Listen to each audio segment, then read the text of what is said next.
Jambo, everyone, and welcome back to another episode of Safari Mack Returns to Africa. I'm Safari Mack, your guide and host, helping you make connections to the wild.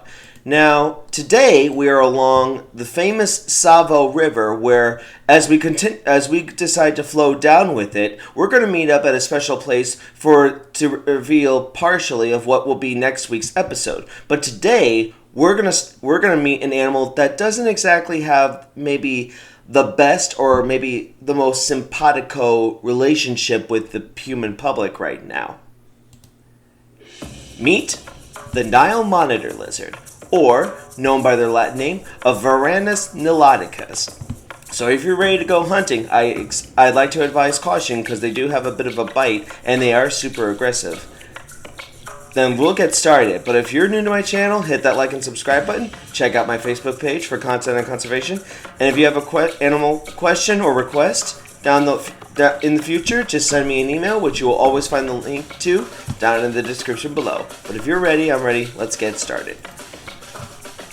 Now, this creature's ancestry is pretty immense. They were said to have originated around 90 million years ago during the Cretaceous period in the land of Mongolia, where you would have found many different dinosaurs, such as the world-famous Velociraptor, maybe Gallimimus, Homalocephalae, just to name a few. But the monitor lizard started off 90 million years ago, and from Mongolia, Asia in general, they managed to spread, some of them making it to Australia, and a number of them making it to Africa, as well as diversifying in Asia, where we have the monitor lizard that we know of today, the West African Nile monitor lizard that's considered to be its own distinct species, and of course its closest living cousin, one of their cousins, is the world famous and set right now endangered species of Komodo dragons. So it's also estimated that the monitor lizard lineage, at least the modern ones that we see today, were thought to have originated roughly around 7.7 million years ago. Now, if you're looking for a habitat, if you want to go on safari to look for this creature, especially if you're a big herpetologist or a person that studies either amphibians and reptiles, and I just want to look for reptiles, then I suggest that you start off in Africa. Now, except for the desert regions, such as the Kalahari and the Great Sahara Desert, you can basically find monitor lizards almost everywhere. Now, at one point in the Middle East, you could have found them along the Red Sea, the Jordan River, and other parts, but unfortunately, they are now extinct in that area. But if you want to go look for them, specifically, your best bet is to start by looking for permanent water features, such as lakes, rivers, swamps, marshes, even mangrove forests. It's there that these creatures are easily within their own element. Now, generally, these creatures are solitary loners. They do not really always tolerate each other, unless they have enough food sources to go around. If there's plenty of food, then they will tolerate, but you will never really find them kind of traveling together, as it's almost a basic rule for reptiles. They're not all really social animals. They're meant to be solitary. Only, though, will they come together when it's time to breed. At this time, males will clash with each other and fight for dominancy to win the favor of females to be able to breed. Soon enough, its mom is pregnant, and then she actively looks for a termite mound where she will deposit her 12 to 60 eggs at a time and then leave them to their fate. Now, you're probably wondering, why would they go to a termite mound? I thought of that myself. I thought maybe it was mostly because the eggs would be for the eggs when they hatch, the termites will be a good food source. But it actually turns out to be a little bit more interesting. Monitor lizards will go to the termite mounds or look for a big mound, as it's a perfect heating central where they can incubate their eggs, because as we know with the majority of reptiles, except for alligators and crocodiles and others similar, monitor lizards really don't show parental care for their young.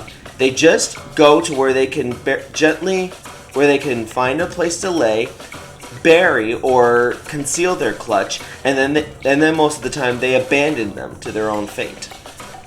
So it turns out, as the termites work together to rebuild the damage that was caused by the activity of the monitor lizard mother, they're actually providing essential heating to where they can then fully emerge when they're ready and take care of themselves. So, who would have thought it? Now, these guys are no strangers to diet. They have a very diverse palate. They can eat anything from crustaceans and crawfish to small mammals and birds, insects. They'll even eat other animals' eggs. They're especially fond, it seems, of crocodile eggs, as they are since the crocodiles tend to live nearby the rivers. This is what better food source than there is to get a croc's egg. Of course, that they have to be extra careful to get past the mother. Now, we're going to skip usually this is the time where I would say, here's our influence in human culture as well as the wild things.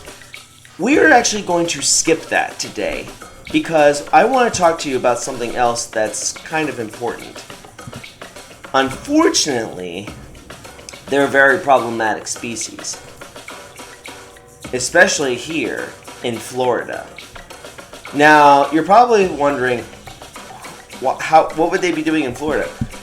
Unfortunately, there are some people that breed these animals, though I can tell you right now from research, people said that they are an extreme, difficult challenge to breed due to their high aggressive nature and various needs.